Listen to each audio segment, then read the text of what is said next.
Hi, my name is Caitlin, and today I'm going to talk about Kpop Demon Hunters, a Sony animation film that came out on Netflix this summer. It was announced back in 2021 and was at some point supposed to be a series, not a movie, but here it is, it's out, and it is awesome. The title is pretty self-explanatory. It's about a trio that's a K-pop group called Huntrix, and yes, Huntrix does sound like a Winx Club transformation name. It's not. And we learned for generations there's always been a trio of girls who not only fight demons but use their voices against them to create a Hun Moon, which is a barrier between the human world and demon world. And the goal of each group every generation is to create the golden Hun Moon, which would permanently separate the demon world and human world, keeping humans safe forever. The current trio, all the members of Huntrix, are Zoe, an American who's very eager to please.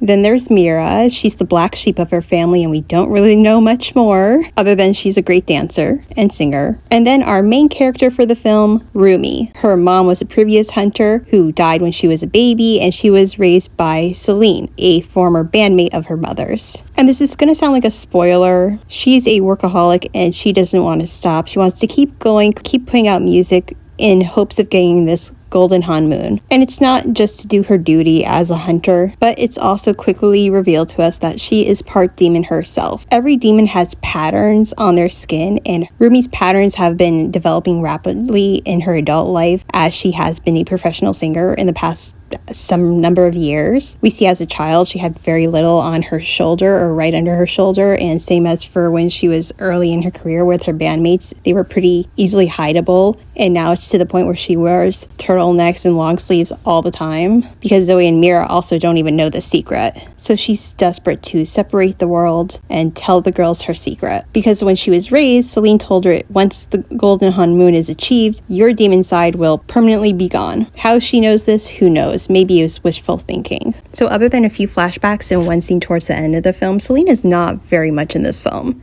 You think she'd be the Jerry to their Totally Spies, and she's not even their manager. She's just a previous huntress. Like, even if they are adults, you think she'd be a manager or somewhat more involved in their day-to-day lives as pop stars, but whatever. She did form the band around Rumi, which leads me to be like, how do they select hunters? They're different every generation. They're chosen. I don't know if that means they're born special or they're just picked and become special. It's one of the few things I don't like about this film. I think we need 5 to 10 minutes to learn a little bit more about Zoe and Mira and when their journey to becoming huntresses and idols started. Like, even in Totally Spies, we do have some flashback scenes showing that they had skills as spies, and early on they were chosen to become secret agents. But who are the bad guys in this film? Demons, obviously, but who's the main guy? Yeah, the Demon King, but he's for being the main villain, he is not very present because he can't go to the human world, so he needs other demons to go and fight on his behalf and get him souls. Enter Jinu, who comes up with a new idea: demon boy band. The other 4 guys are Baby, Mystery, Romance, and Abby. And like Zoe and Mira, we're not going to learn a lot about them. And I am not a K-pop girl. I know they resemble some K-pop boy band members out there somewhere, but I have no idea who they are supposed to be based off of. I know they're just demons, but I want to know more about them, especially because Jinu is different and has feelings about his previous life, and Rumi is half demon. Yet we never see or hear of her father, and for a while you think, oh, she got kind of a Raven story like from Teen Titans. Maybe her father's the Demon King and he's not, and he didn't even know about her being half demon. And it's like, how you can hear every stupid conversation a demon has with someone in the human world, but you never knew there was a demon out there falling in love with a previous huntress and having a half demon baby. And you see the Saja boys, they get off stage, and the 4 besides Jinu get all zombified. And sure, a lot of people look like that after they just finish their shift at work and they don't have to pretend to be happy anymore. But I don't know, you could have given them something other than drinking hot sauce and singing and being good dancers. And I know I'm complaining about this and that, but I do love this movie. I love the visuals. I love the costumes. The girls are amazing. Sure, I'm disappointed that we didn't learn more backstory, especially from the other 2 huntresses, but I can get past that. I don't know if we're ever going to have a sequel and know more about them, but if we never get a sequel, I'm fine with that too. The girls clearly have each other's back. There's that one point point where they briefly consider fighting Rumi, but they get over that hurdle and reunite and defeat the demons and the Demon King. And I love that Rumi can just walk around now with her patterns still there. She still has her found family. She still is an idol. She got everything she wanted, and I'm really happy for her. Because a big thing in this movie,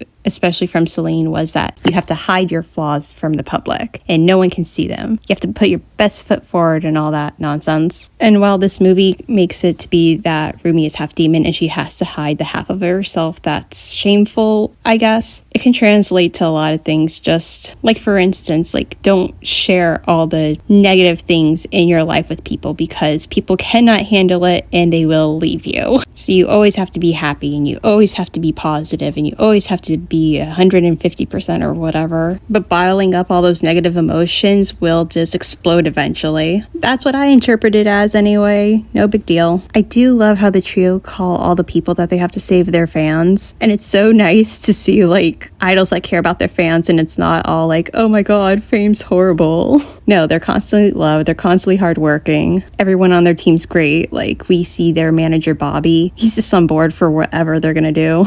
So other than the characters, I really love the visuals in this film. I love all the designs, and the outfits were so amazing. I especially love their leather outfits when they first go after the Saja boys on the TV show and they get that embarrassing moment going down the slide. And even though it's a 400-year-old demon and a 20-something-year-old girl, I wasn't crazy about this relationship romance thing that they had going on with Rumi and Jinu. It was okay. He did care about her. Like, this old lady tries to give them a bracelet at the park thinking they're a couple, and during the final concert, he's wearing the bracelet. I didn't think they were going to end up together, but I'm glad he redeemed himself and gave his soul to Rumi to use against the Demon King. I actually love his backstory. I like that they made him this bad guy that abandoned his family the chance he got. Maybe it sounds bad, but I'm just glad he was a genuinely bad person and changed. Took a few hundred years, but he got there. And I saw some people wanted him to come back in the end or in a sequel, but I think that would kind of take away from his sacrifice. Although his cat and bird with a hat are around, so who knows. I guess all that leaves is the songs, and they're all pretty good. I love them actually, which is weird because I don't really like musicals